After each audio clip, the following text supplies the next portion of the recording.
what are we here for today? Well, first of all, let me tell you what we do as a company. We help people get into the medical billing business, but it's much more than that, as you'll see from today's webinar. We teach them to be medical revenue managers, and that's way beyond medical billing. So if you're looking at getting into just medical billing, that is not really what's going to make you the most money. What's going to make you the most money is to have a company that knows what they're doing, and for the last 27 years has added other services besides the medical billing. So let me just pause here just for a second. I'm acknowledging some more people here. I see Adam has typed in something there. Hey, y'all, he must be from Texas. Shields and Stu Inlow and Pamela, thank you for typing all that stuff. And Nancy, I see you there. And Vina, oh, she's already asking some questions. That's good. All right, so let me just pause just for a second here by pushing this button here. I'm going to kind of just zero in and talk to you eyeball to eyeball just for a few seconds here this morning as we get going. So if you're here today because you're thinking about starting your own business, good for you. But do you have any idea how many businesses fail every year? Yeah.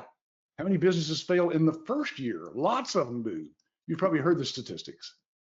Well, maybe you know that you have the ability to earn more than you're currently earning by working smarter, not harder, but you've just not found the right business opportunity or franchise, the perfect vehicle, let's call it, to reach a higher income level.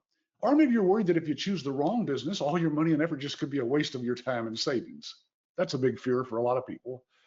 Well, stick with me just for the next few minutes, and I'll tell you why most people fail in business and why you can be guaranteed not to fail, and why you don't have to know anything about medical codes to actually do the billing for doctors.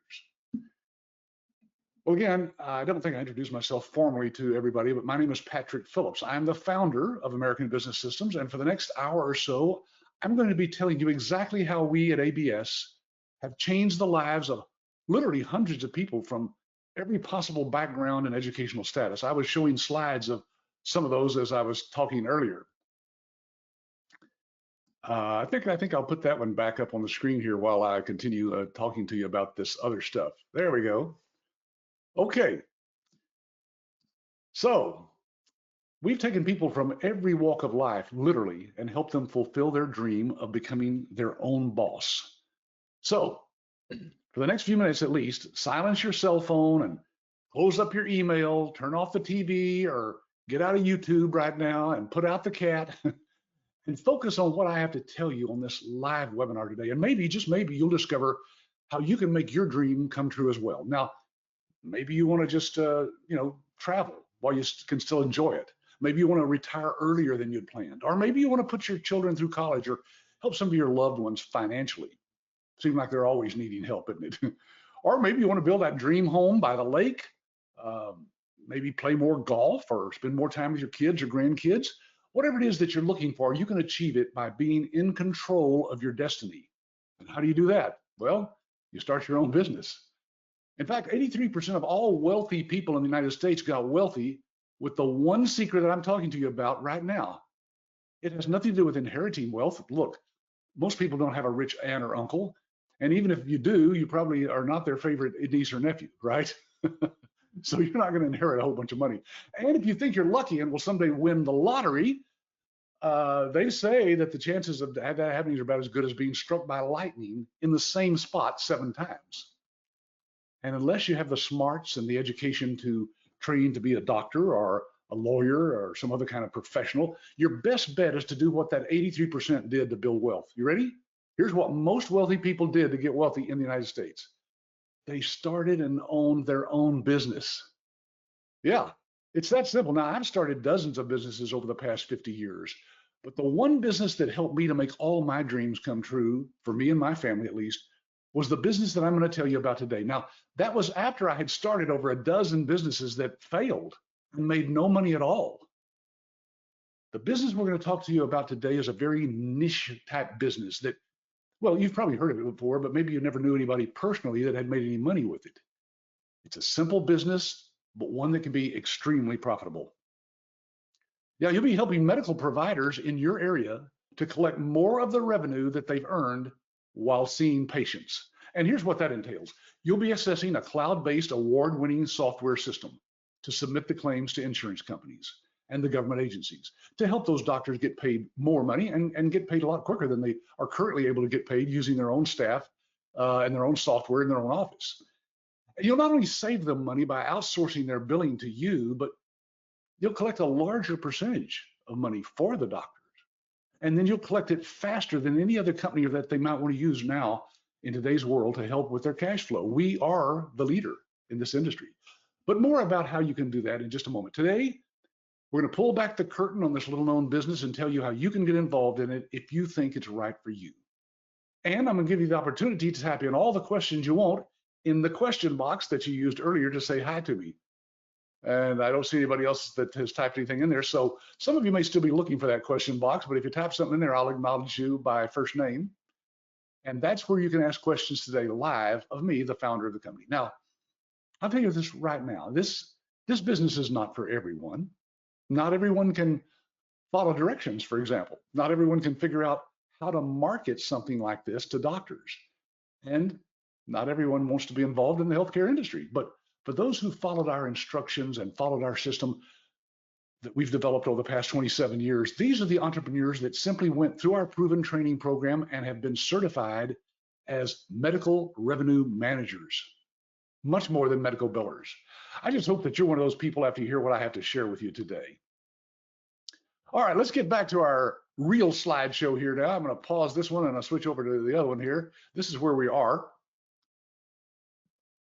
And let's talk about this for a second. These other services that I mentioned earlier, by the way, I'll go into a little bit more detail a little bit later. But again, our system is cloud-based. What does that mean? It means you don't have any software. Nothing comes in a box to you that you actually put a CD into a tray of some kind and stick it into your computer. That's old hat. Nope, anybody who still sells you something, ask them, are you sending me, do I get software on a CD? They'll say yes, because we're the only cloud-based system that's out there that people can use to actually start a medical billing business with. But if they're using CDs to put software on your computer, that's very dangerous. A cloud-based system allows you to log in from any computer in the world that has an internet connection. And you literally can work from anywhere in the world. I had a couple own an RV. Yeah, and they drove down the road in the RV while he was driving and she was back in the back doing the medical billing. It was just a wonderful setup that they had with a little satellite on top of the RV, pulling in the phone and the internet. It was just great. So you'll learn more about these other services here in just a moment. Now, let me tell you a little bit of myself, just because some of you have never been on one of these webinars. I am the founder of the company. We've been doing this for 27 years. I am an author. You'll see some of my books here on the screen, and you can also go out to Amazon and look those books up there as well. I'm also on the editorial board of a magazine, a print magazine. Over 40,000 subscribers every month get this magazine called Billing and Coding Advantage. And since I'm on the editorial board, I have articles in that magazine on a regular basis as well. Now, let me start here by giving you a little insight from somebody else besides me, okay? Let's talk about this business. It's called a revenue cycle management market. That's right. You're managing the revenue cycle, which we'll talk about here in just a moment, of the doctor's office. And it is a growth scenario, this says. This says industry size, share, analysis, and trends, competitive analysis. That's what this is all about. And I'm going to zoom in here so I can see this a little bit better. It says the global revenue cycle management market is projected to hit USD $135 billion by 2027. Yeah. All right. So let me get my little highlighter here so you can see that. Let's see. Here it is right here. So in what, 5 years, 6 years? Yeah, it's 2021, right? So we'll be at $135 billion. That's up 12% from last year. And folks, anything that has that kind of growth rate, you're in the right business. Now, there's some businesses that you can get in today that are just not what I call real businesses. They're fads of some kind. They're here today, they're gone tomorrow, and you can lose a lot of money by getting involved in a business that's not quite ready for the marketplace. This one has been for 27 years for us, and it continues to be for our licensees or our business owners, we call them. Okay, so Let me see why I can't get back to the actual slides here. For some reason, oh, I know why I didn't go back to Pointer. Okay, here we go. That makes sense now. And let's talk about this article from Change Healthcare. This is their revenue cycle denials index. Now, let's talk about denials just for a second so you can understand how important this is. If you submit a claim to an insurance company and they want to deny it for some reason, you've left something out or you've put in a wrong code or whatever, then they can deny that. So on the back end, a huge number of claims are denied when they're first submitted. Then because the doctors and their staff are just way too busy to mess with resubmitting claims because they've got another 20 or 30 today that they have to file, they just let those stack up in what we call the Porsche drawer. Yeah, doctors actually refer to that drawer where these pieces of paper are stuck. Call it the Porsche drawer because they could afford a real nice sports car if they could get the money out of those claims. So here's what somebody from Change Healthcare says. 1 in 4 denials originates in the registration and eligibility. It's time to take a hard look at the dollars and the time these denials represent and focus on denial prevention in this area. Denial prevention is real simple with our system. But look at some of the numbers here, folks. These are the types of things that can, 85% of denials are potentially avoidable. Only 14% are unavoidable. And yet, folks, nationwide, our rejection rate, our denial claim, is less than 2%. Now, how's that possible? Well, if you have the right hardware and software, you can do that. And we have exactly that. We have the right system in place to get those denials where they need to be, way, way down. So how do we do that? Well, we're actually using a system that's in the cloud. And so therefore, we are accessing data in real time. And as I'll show you here in a moment, those codes are all built into our system. That's why you don't have to know about codes. They're all built into our system. Look at this quote here from Dr. Vicki Rackner, who I'll talk about a little bit more a little bit later. She is one of the partners that we've partnered with and that you can partner with as a doctor.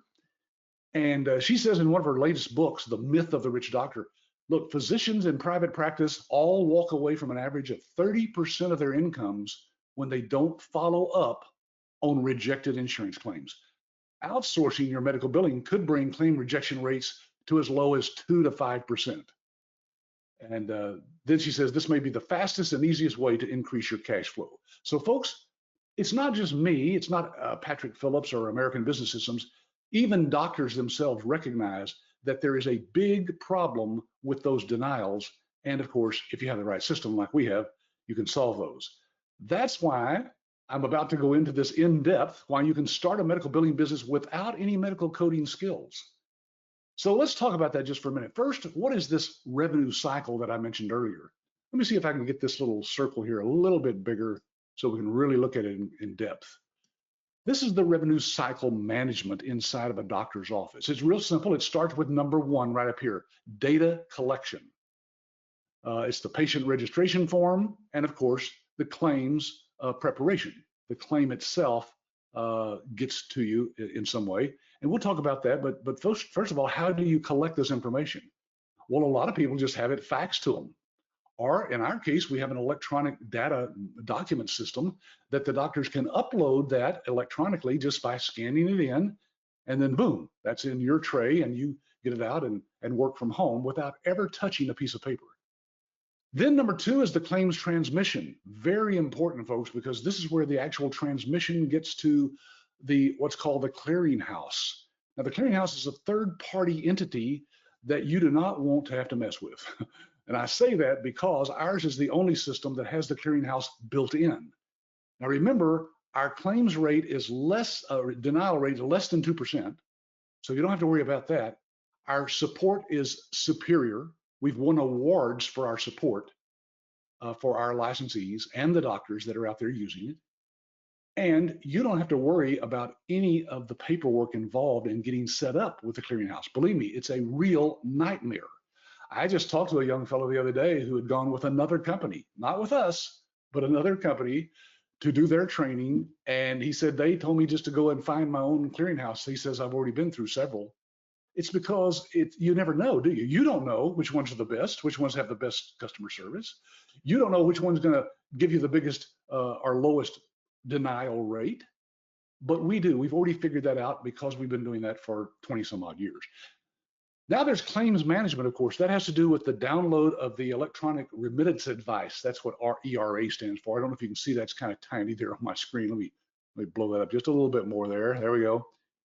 And of course, the electronic paper payment posting. In other words, everything can be done without any real paper involved. And that's the claims management that you're handling there once that's given over to you by the doctor's office. Then there's some follow-up, of course, for accounts receivable, for secondary claims, that is, for claims that were filed by the patient that the insurance company or Medicare didn't cover. And then there's what we call denial management, because you have to have to deal with those denials. Now, ours are less than 2%, so it's not a whole lot. What is it, 2 out of 100?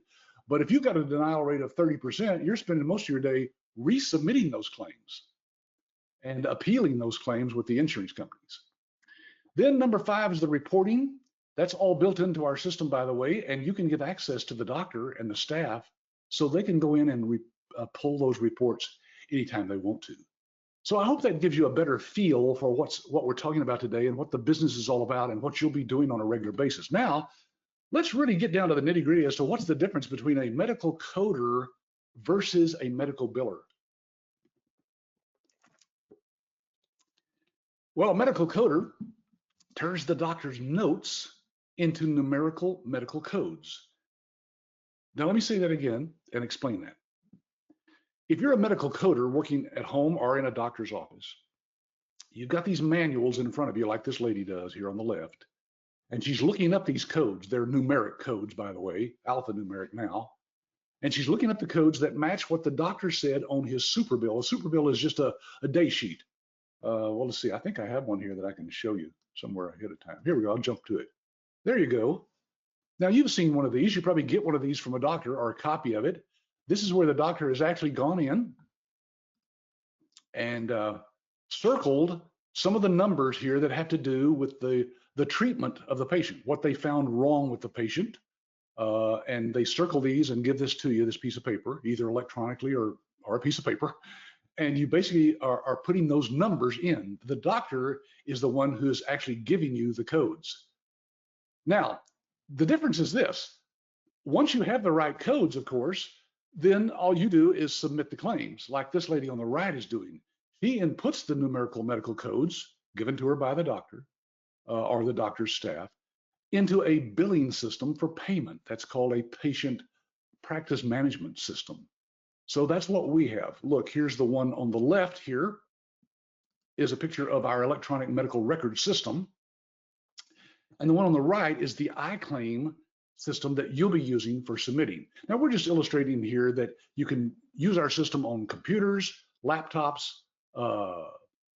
iPads, tablets, smartphones. You can access our system from anywhere that has an internet connection. So you don't have to worry about that. We've got that all solved. We back it up nightly off-site for you, so you don't have to worry about losing any of that patient data. Okay, so let's see, we just talked about, I think, the codes there. Let me define those codes. Well, first of all, let me just show you a picture of the books. That lady has one of these books in front of her. I think it's this one here called the CPT.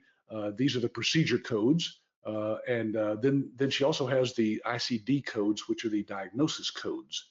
So 2 codes primarily, one that shows what's wrong with the patient. That's an ICD or diagnosis code. The International Classification of Diseases is what that ICD stands for. And the CPT.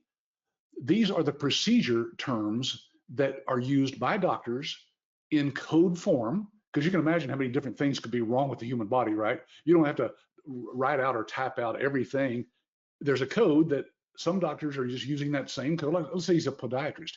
He knows what codes he uses. There's probably only a couple of dozen out of this whole thousands of codes that are in this book that he uses on a regular basis. And so he just submits those claims, codes to you along with his super bill and lets you put that into the system. So medical coding is turning those words that are in those books into numbers so that the insurance companies will pay the claims to the physician. And they include the 2 that I've shown here, diagnosis codes, what's the medical condition of the patient, and the procedure codes, what the physician did to take care of the patient. And once those codes are put in and submitted to an insurance company or to Medicare, that's paid to the doctor if the codes are, accurate and correct. So, folks, when I said earlier that you're a certified medical revenue manager, that means that you could hire people that do all this for you. That is, if you wanted to pay a coder, they make about $40,000 a year. You could have a coder working for you to give you those codes. Somebody who does the actual input of the claims, you could probably get them for $12 to $15 an hour to do that work. That way you become the overseer, the owner, the supervisor of this entire process. But you don't have to be involved in either one of those. The codes are the actual filing of the claims if you don't want to. Once you've become a licensee or business owner of our system, you then have the right to hire as many people as you wish if you want to grow that big. Now, I've got licensees who've never hired anybody. They've been with us for 10, 12, 15 years. They're still working out of their spare bedroom. They're still running a home business and yet making a full-time income. That's what happened to me and my wife back in the early 90s. My wife started doing billing for doctors. And then people were asking us how we were making the kind of money we were making to buy new cars and other toys. And we said, well, we just submit claims for doctors. Well, how do you do that? And that led me to believe that there was a market for teaching other people how to duplicate our success. So that's what we did starting in 1994. So you'll be getting these super bills either on paper. Yes, there are people, doctors who still do this on paper. They'll scan it in, send it to you, either by fax or through our document management system. Now, the facts are that on an average, 50% of all the denied claims that come in back, from an insurance company are never resubmitted by the doctor's office. Why is that? Because they're just too busy. They got a dozen other things that they've got to do. And when those claims come in, most of the people working there will slip that into a drawer, intending to get to it someday. And then at the end of the year, the doctor has this big stack of claims that never got paid, and they write that off, of course, on their taxes, which, believe me, is not the same as having that money in the bank account. Okay, I'm looking at the question box, and I do see a couple of them here. This is just some people who've just typed in some things here. Yusuf, thank you. He just said hi.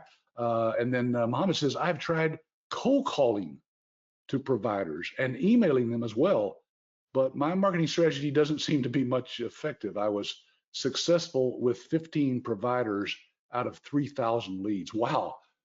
Mohammed, now I don't know that you're not one of our licensees. If you are, I'm sorry, I just got too many names in our database to remember when you went through training. You need to reach out to our support department and let us help you with that, because that's not normal. That's not normal at all.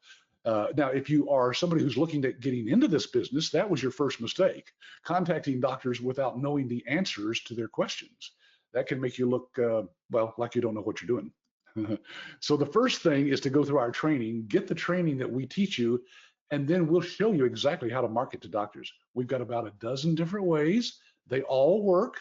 Some work better than others for some people, and so you pick and choose the ones that you like the best.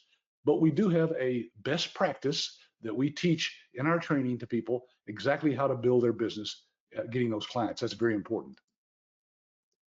All right, let's see. Here's Diana says, does a business owner need to take tests about medical billing and coding certification first to start the business? No, Diana. The answer is, believe it or not, there is no entity, government or private, in the United States that's actually certifying people in the sense that they've given them a license, like a doctor's license, for example.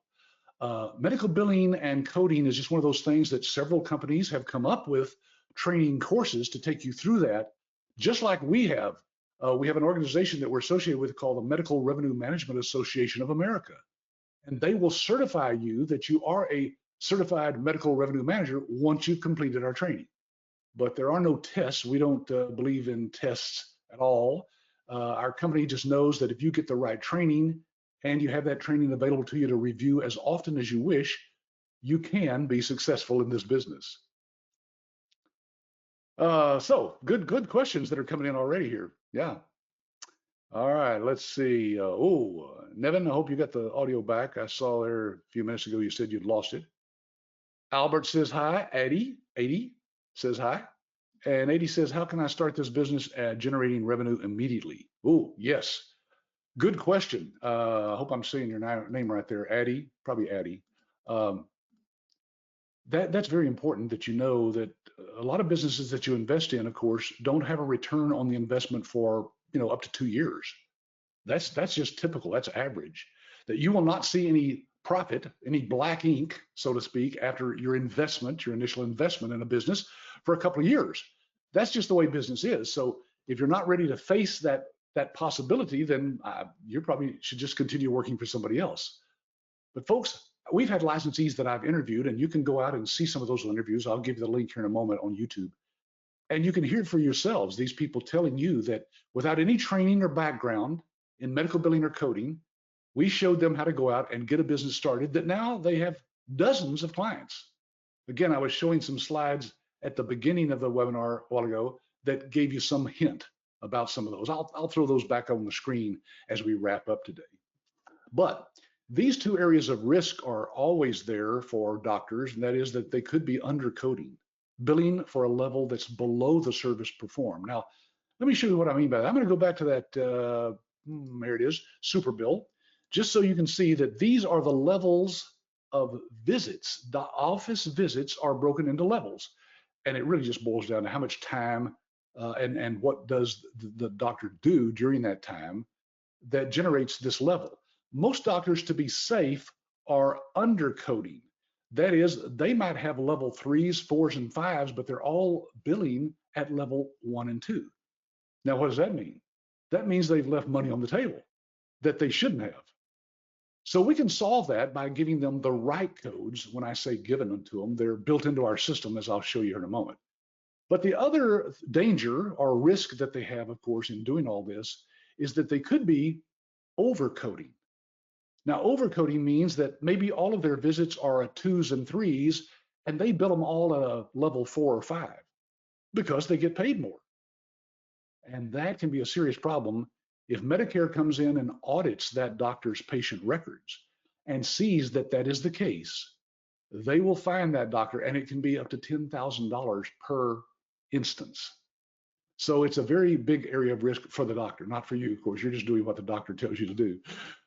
So it's the doctor's responsibility. Let this one sink in just for a moment. This slide is very important. It's the doctor's responsibility to provide the medical codes to the billing company. When you hear there are billing companies who actually provide the coding, they may be using an outside coder or coding service to get those codes for the doctor. But who's making those decisions? Well, it's the billing company itself. So if Medicare comes in and audits, the billing company is the one that's responsible. You don't want that to happen. You want it to all be in the laps of the doctor themselves. And the way to do that is to teach the doctor that they either have to know what codes that they need to provide to you, or they use our electronic record system to let those codes be given to them by the system. Now, I mentioned earlier that you can get those by faxing. The doctor could just fax at the end of the day the claims that they submitted, or if they're using our electronic medical record system, as it shows here on this little iPad, once they put in the codes that the system itself suggests, those codes are in the system ready for you then to submit to the insurance companies and to Medicare. Yeah. And we also have a document management system, as I mentioned earlier, that they could just scan them into, and then they're there whenever you want to go see them. HIPAA compliant, by the way, very important that you not use something like Dropbox or just regular email to do that. Has to be HIPAA compliant. You've heard all about that, right? The HIPAA rules for patient privacy. Yeah. All right, so let's go through an example here, and maybe it'll kind of help you wrap your brain around this code thing. There is a code for a cough, a plain old cough. Now, there's lots of different coughs, so there's lots of different codes. In fact, the diagnostic codes grew a couple of years ago when they switched from the System 9 to the System 10 codes by thousands of new codes. And this is for reporting the patient's condition, the signs, the symptoms, and so forth as to what's wrong with the patient. So let's say this patient has a cough, and the doctor thinks that, well, first of all, they have to bill for the actual visit, and maybe it's just a 15-minute visit. So they billed at this level 99213, and they'll get paid for the visit itself. But then they're also going to give an injection of some sort of medicine to the patient. That will also have its own code called a CPT code. Remember, these are the procedures, the visits and procedures. And so maybe that injection code is 95115. That's for reporting the doctor's time that he spent with the patient, evaluation and management of the patient, and so forth. That's how simple it is, folks. There's just two codes. There they are, diagnostic codes and procedure codes, CPT. Yeah. Okay. So again, the diagnostics code says what's wrong with the patient. The procedure code is what the doctor did for the patient. But they all have to be put in for the doctor to get paid what's due them, I should say, correctly. Now, I'm showing a screenshot here of our actual system just so you can see it here. I just wanted to kind of illustrate for you how simple it is to go through. This is very user-friendly. You log into our system with your credentials that we give to you once you become an IBS business owner, and then boom, you're in the system. Then all you're going to do is go up here to the menu up here at the very top and just start with enter the charges. That's the claim charges themselves.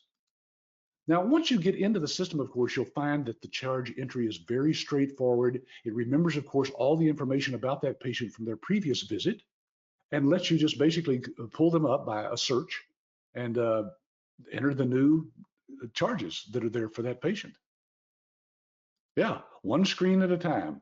Then when you get to the patient history, you'll see that our system actually suggests the codes for the visit, because the doctor has been tapping little buttons here on the screen to choose different things. And let me show you how that works. For example, look down there at the bottom, see those little boxes, 1 through 12? This is waiting for the diagnostic codes. See, there could be 12 different things wrong with the patient, right? So the doctor types those in. Now, I just had it type in that code for a cough, R05. And as you can see, it put the word cough here. You could have searched for it by keyword as well and come up with that. But that's because from what the doctor did earlier, it's giving me the choices that I have here in front of me, and that was one of them. Then we go to the next screen to put in the procedure codes. These are what the doctor did for the patient. So it starts out by putting in today's date. That's the office visit we talked about earlier. And look, here's that injection, an immunotherapy injection that I talked about earlier. And that puts that in as well. So anyway, that carries across. It'll show what the charges are. It's all built into our system. And it's just a fill in the blank type thing. Literally, what you just saw was how long it takes to put in a new claim.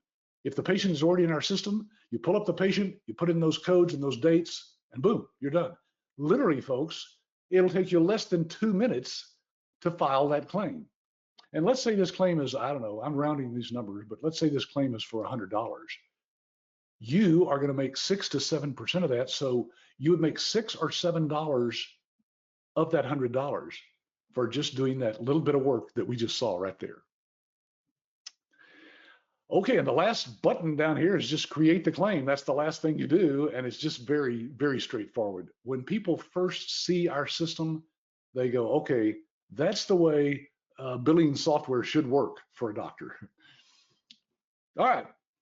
Now I'm looking at the question box here. I do see a couple of them here, so let me address those.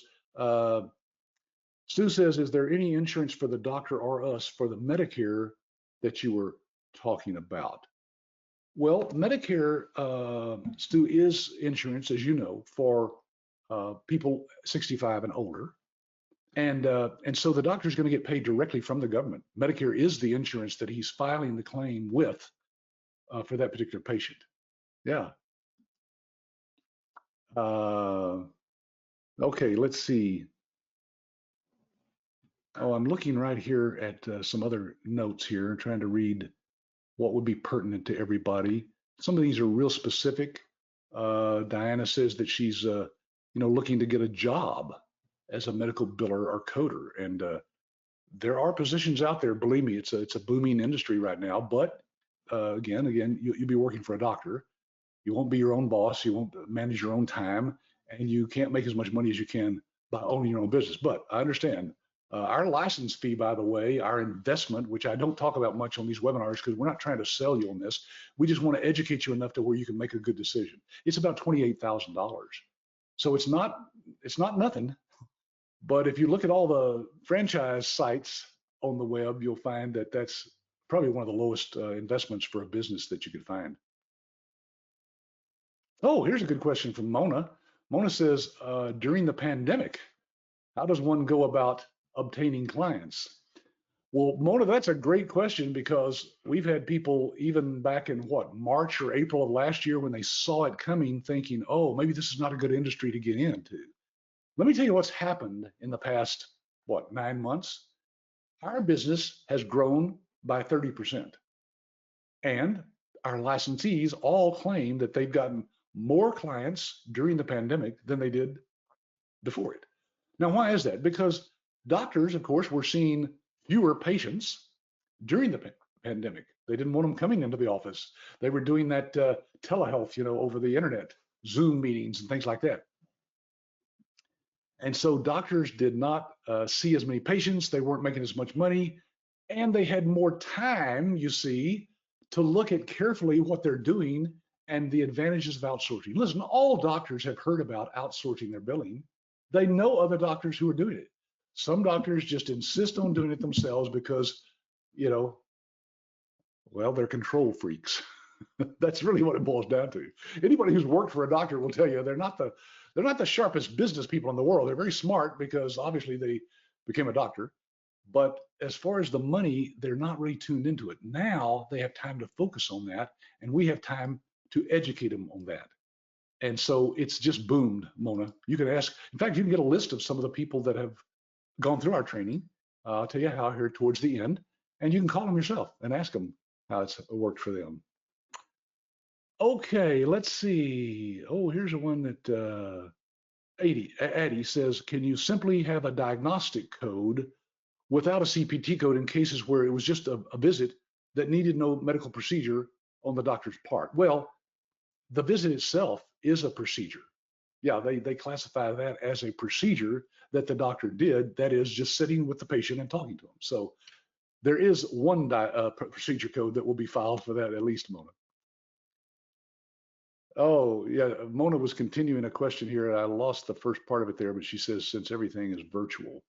Well, because it is virtual, of course, now you don't have to worry about training. We used to have people fly down here. Yeah, flew down here for a week, stayed at a hotel, and sat with a class of about 20, 30 people learning how to do this. Now we teach you one-on-one with one instructor and you, and that's how we do the training now, using GoToMeeting and slides and things like this.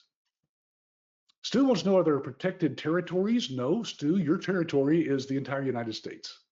You can sign up doctors in any state. They all file the same claims with the insurance companies and Medicare the same exact way. So yes, you can certainly grow your business outside your own area.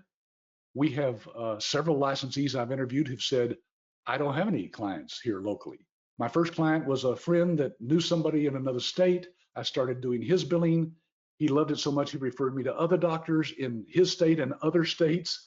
And so now they have a nationwide business, and it's all run from their home. It's all run electronically. No, you never have to see a doctor face to face.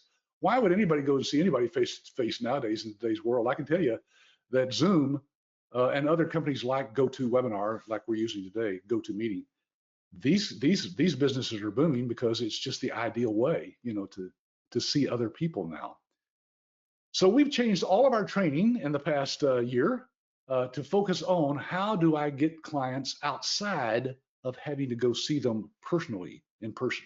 And there are ways to do that. And folks who follow our training on a regular basis, we continue training our licensees. Every month we've got training classes for our licensees that are at no cost to them at all. And you can continue to learn all the new stuff that we're learning from our own people in the field who are learning all the different things that people have to know. Let's see, Ludina. It's a pretty name, Ludina. Am I saying that right, Ludina? Did you say the start fee is roughly $28,000? Yes, that's right, Ludina. It's $27,990. So, it's like everything else at Walmart. It's not $1, it's 97 cents. So we dropped that right below 28,000. Now, we did that for a purpose because there's not many business opportunities or franchises, of course, that have that low a startup fee. But ours includes not only the lifetime training, but the lifetime support, the lifetime access to all of our new systems, and any new service that we come up with, like the ones you see on the screen here. Those are at no cost to our licensees as well. So it's a one-time fee. Mona's asking if this works for dental clinics. Oh, Mona, great question. You must somehow know what we're doing on Friday. We have a webinar that we're rolling out to our licensees, our business owners, people who've completed our training and started their business on Friday. And of course, there's no charge to it because we have added a new billing partner in the dental field. So we'll be going into that in detail with our licensees on Friday. And we'll probably have a webinar like this for people who are looking into the business like you and go a little bit more into detail for that. Now, let me talk for a moment about one of those services you just saw on the screen. It's called CodeWrite. This can improve the reimbursement rates up to 30% for a doctor. Why? Because we have certified medical coders. Yeah, there's over 100 that we have employed that actually do this CodeWrite service for you, for the doctor. So you introduce the service to the doctor, they pay for the service, and this is where you have the connection through us, through our network, with over 100 certified medical coders. We can get you any code information that you need. We'll also show you sources that you don't have to pay a thing. You just go out and find the codes on our system out there on the internet. And so the importance of the CodeWrite service is because doctors are overcoding and undercoding, and we're going to make sure they are not losing money. They're not leaving anything on the table. They're not overcharging either. Then there's coding and auditing training. That's part of what we do is we code everything for you. You'll learn to scan all the records from the doctor's medical charts to the coder's work queue for coding, and then they'll send that back to you along with some reports. Now, another service that we have is called Audit Guard, and these are some of the reports that it generates as well. Let's see, forgot to give that slide. Here's the certified professional coders behind the scenes that are doing the work for you. Okay, and this is the one for Audit Guard. So Audit Guard basically reviews the doctor's charts that's already been billed, and we identify possible coding errors. Why? Because Medicare can come in and audit the doctor, and that's where those $10,000 fines come from. Yeah, so we can save the doctor that fear and that danger of having to pay those huge numbers of dollars, for fines. All right, so there's some of the reports that we generate through Audit Guard to give back to the doctor. We go over that with the doctor, help them to understand what they need to do, and most doctors will have this audit done at least twice a year. So you make money, of course, every time that's done. These are what we call door openers, folks. Think about it this way. The doctor may think that they have their billing under control, that their own staff is doing a fine job, but they don't know that for sure because they've never audited it. They've never looked into it carefully. We come in and educate the doctor and say, look, why wouldn't you want to look at a system that takes all of the headaches away from you, all the costs involved in having human beings in your office actually doing this for you and paying them, nice wages and vacation time and sick time and all that, when you can outsource it for as little as 6 or 7%. They know they're paying more than that for their own employees and for their own software updates. There's never any updates to our software. So, well, I should say there's no cost to do that for the doctor. Always up to date. Now, there's also HIPAA compliance training. Yes, doctors don't know how to comply legally with HIPAA.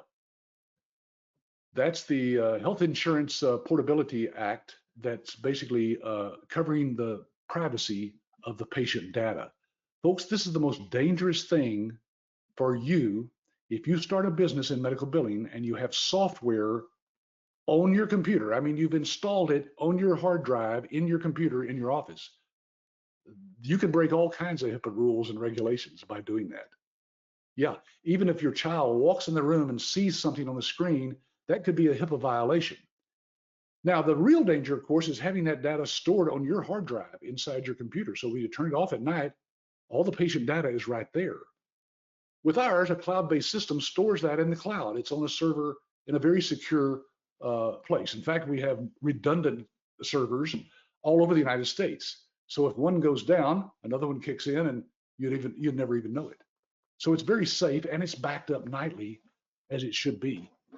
So that's why HIPAA is a real big deal when it comes to having your own medical billing business. Do not invest in a company that lets you put that software on your computer.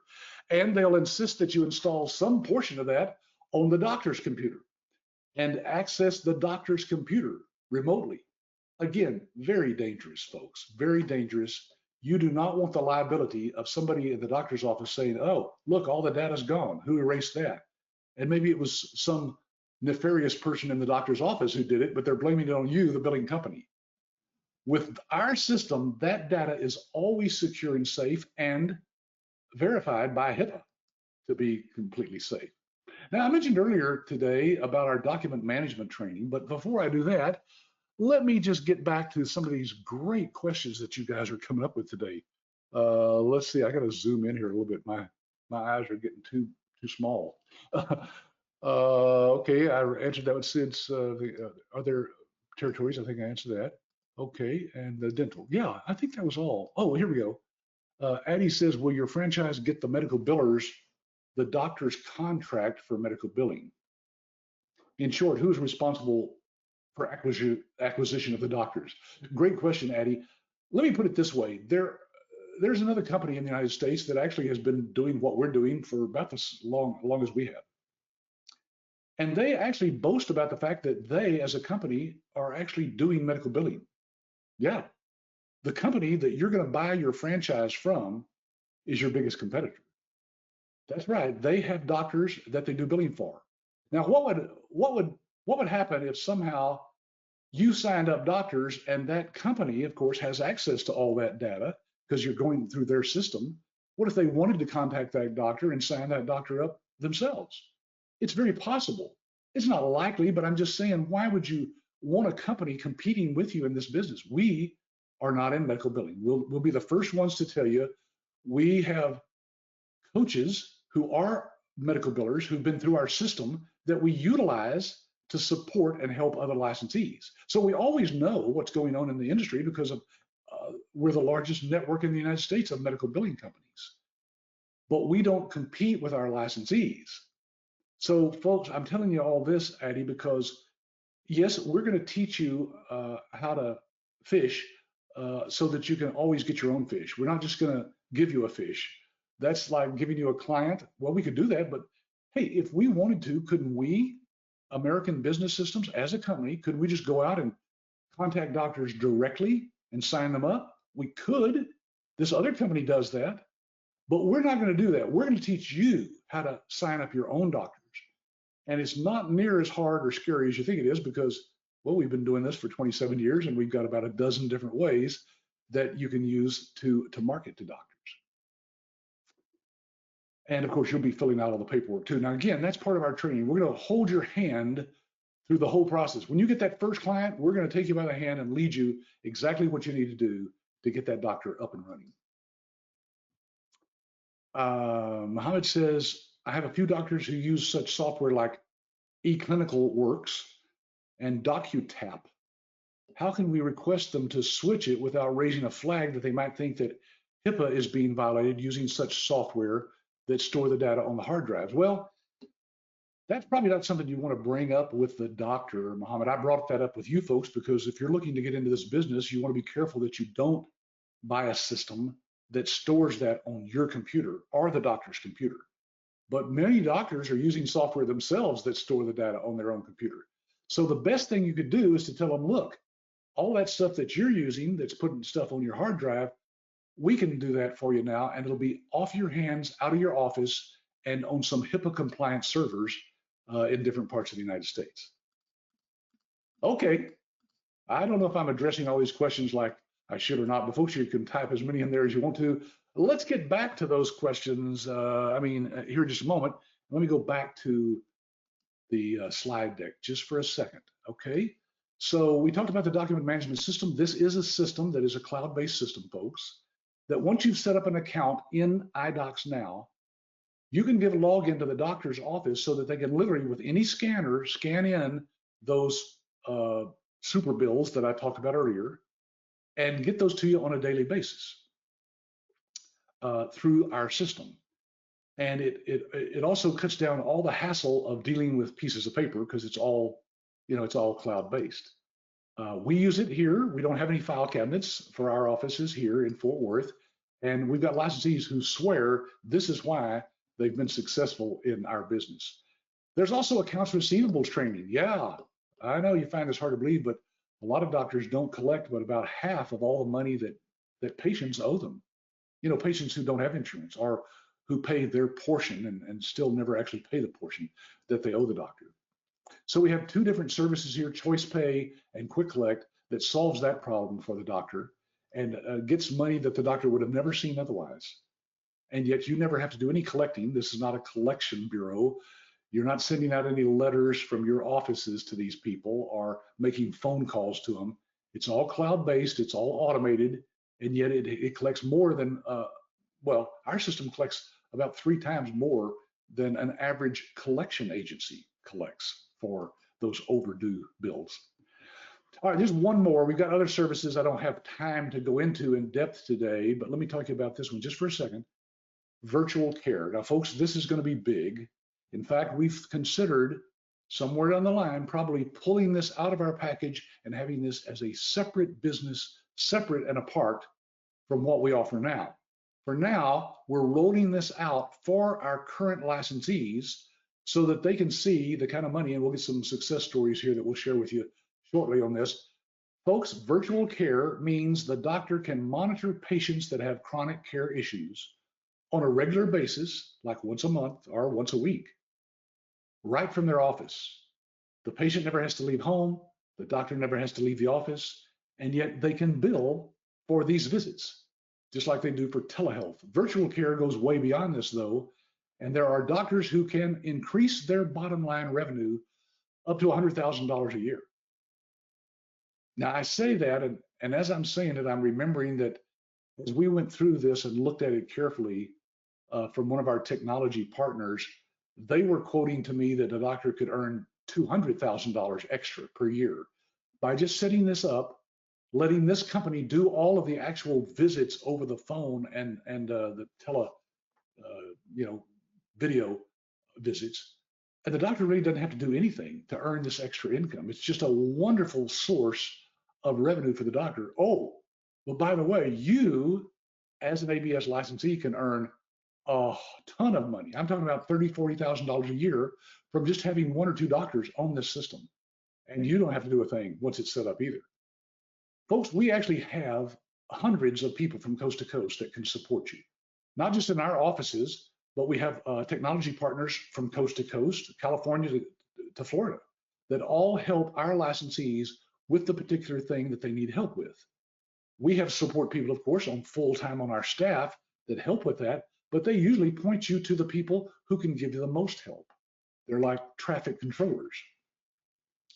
So let me encourage you folks that if you're thinking about getting with a business that is going to be there to support you, ABS includes lifetime support. Now, how can we do that? We make money on all these services that I just went over with you. We make money on all those on the back end. So we want you to sign up as many patients as you can and as many clients as you can on these services because we continue to make money.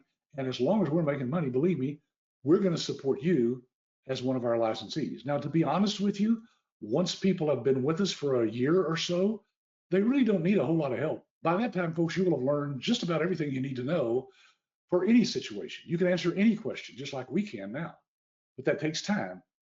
So it's nice to know, though, that even people who've been out of our business, who put it on the shelf, maybe they lost a client, they shut it down for 2 or 3 years, they've come back to us later on and said, look, I signed up with you several years ago. I didn't do anything with it, but I'm ready to get the thing rolling now. What I need to do. We're there to support you. It doesn't matter. We'll be there to continue helping our licensees.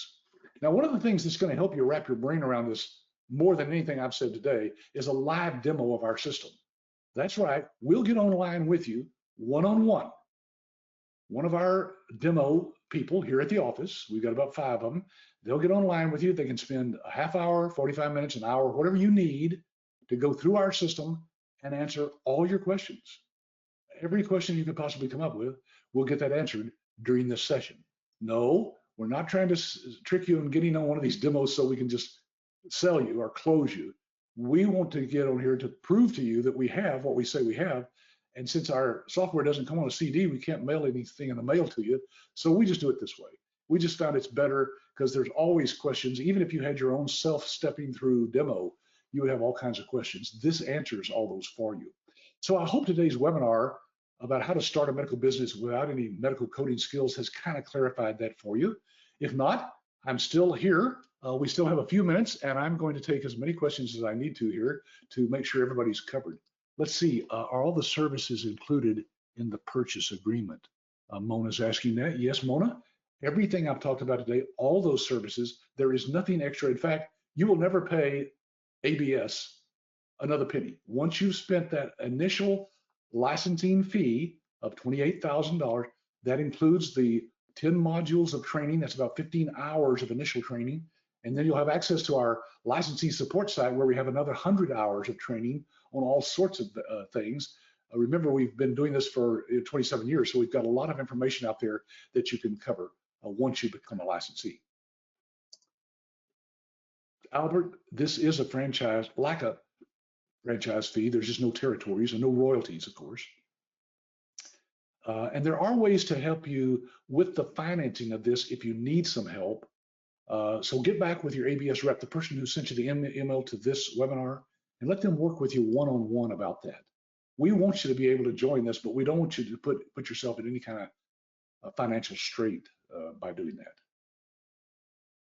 Mona's asking, are these services that are included to the doctors, or will they need to purchase it? Mona, all of those services, of course, are extra in addition to your billing that you're doing for the doctor. So yes, there will be fees that the doctor pays for those services. That's where you'll make money on those services as well, and where we make money as well. Stu, I don't know about the SBA, whether they've approved this or not. They'll usually won't loan money to somebody for a business unless it's $50,000 or more. That doesn't mean that you couldn't apply and see what happens, but I don't know that that's included in their normal thing to provide something that's just $28,000. Yeah. Guillermo says, fabulous, sounds fabulous. Thank you for sharing this information. You're welcome. Now, one other thing, I don't know of any other company that sells a business opportunity / franchise that has a money back guarantee. So I wanted to be different a few years back. That's what I did. I said, look, if somebody comes through our training, now it's, of course, online virtual training, but if they go through that training, and you can get through it in less than a month if you want to, and they want their money back, we're going to give them every penny back. Now, I started that a few years ago. My staff and my family thought I was nuts doing that, but I'll tell you why I did it. That's the way I would want to buy something like this. You see, folks, no matter what some salesperson tells you over the phone about a business opportunity or franchise, they're trying to sell it because they make a commission. That's just the way it is. And if they don't have a money back guarantee, once you've sent them the money, it's a done deal. You're not getting your money back. I can assure you that just doesn't happen in this industry. But with us, it has happened. Yes, in 27 years, we've given back a handful of people their money. And we can tell you exactly why that happens in every case. It's always a very personal situation for that person, but it's less than 1% of everybody who comes through our training. So that's why we can offer that and feel pretty good about it. And it gives you a rest too, that you can not be beat up by your spouse because you invested money in something that didn't work. Okay, let me give you your steps. There's only 5 steps you need to take to get further involved in our business. Then I'll cover some more questions here. Number 1, look over our downloadable research guide. Now, folks, in every email that you've gotten from us so far, there's probably a link to the research guide. Here's what it looks like. It's over 50 pages of information in a PDF format, of course, electronically. We'll send that to you. And you can only get that by getting back with your ABS rep. We only send this out to people that we know are serious about getting their business started, and they've taken some other steps first. One of those is, of course, to browse on our YouTube channel and watch some of the interviews that I've done with other licensees. I do those usually 1 a month or so. We find one of our licensees has signed up a new client. We get with them, we ask them why, how did you do it, what kind of doctor is it, what kind of money are you making on that, and it's very interesting. So go watch some of those. Then By the way, there's a picture of the actual channel on YouTube. We've got hundreds of videos out there, and it's real simple. It's youtube.com/whyabs. Now you might want to jot that down, but folks, I've got all these slides over there in the handout section of your control panel for this webinar. Just go look for handouts, open that up, click on that link there, you see it in blue, and that will download all of these slides, including this one, so that you can look at them real carefully. Then number 3 is ask your ABS rep for an owner reference list. Now folks, like I just said, we've got owners of our business, licensees we sometimes refer to them as, because they paid the license fee. But these people are independent business owners, and they'll tell you the facts about this. You'll get their names, their phone numbers, their email addresses, and you can contact them directly, ask them all the questions you want. We do not tell them what to answer. They just do this because they love us. Then I mentioned the live demo earlier. Be sure to ask for that of the person who invited you to this. Just go back to the emails. If you don't know who that person was, by the way, there's a phone number and an email address right there on the screen. You can just send an email address or call right now. That number's live, being answered by somebody right now. And you can say, who is my ABS rep? Now this next step, of course, was that live demo. So I'm illustrating that here. Here's one of our demo people up here in this corner, actually doing the demo of our system. Here's the doctor watching the demo. Yes, we do demos for your prospective clients, and we answer all their questions for you. But as you see down here in this right-hand corner, this could be you watching as we do that demo and listening. And basically, you don't have to say a thing during the demo. We answer all the doctor's questions. You just take notes. We record these so you can go back and review them. Folks, I don't know of any other company in the United States that actually helps their people sign up clients using this wonderful method of having them look at a live demo of our system. Then step number 5 is real simple. Review the purchase agreement and the funding instructions that we'll send to you. Just ask for those from your ABS rep as well. It's just a little four-page agreement that we have. Very simple, very straightforward. So there's your 5 steps. The last one is send in your agreement and funding and schedule your training. I said 5 steps, didn't I? We added one here. We got 6. Okay. So send in that agreement once you've got it and read it. And the funding, of course, has to be funded. You could send them a cashier's check. A lot of people put this on a credit card. They fund their own business through a credit card. Some people have used 2 or 3 credit cards. It doesn't matter as long as you pay them back, right? So that's one way to finance your own business. Then schedule your live training. Now we're illustrating that here with this slide, folks. This is our trainer up here in the upper right-hand corner. From her office, she is actually doing the training for this couple. Folks, you can have one extra person on this meeting with you doing the training, and they don't have to be in the same location. They could be somewhere else in the United States. So you can have 2 people go through the training for the same $28,000 license fee, and they'll be able to ask all the questions they want as well during that.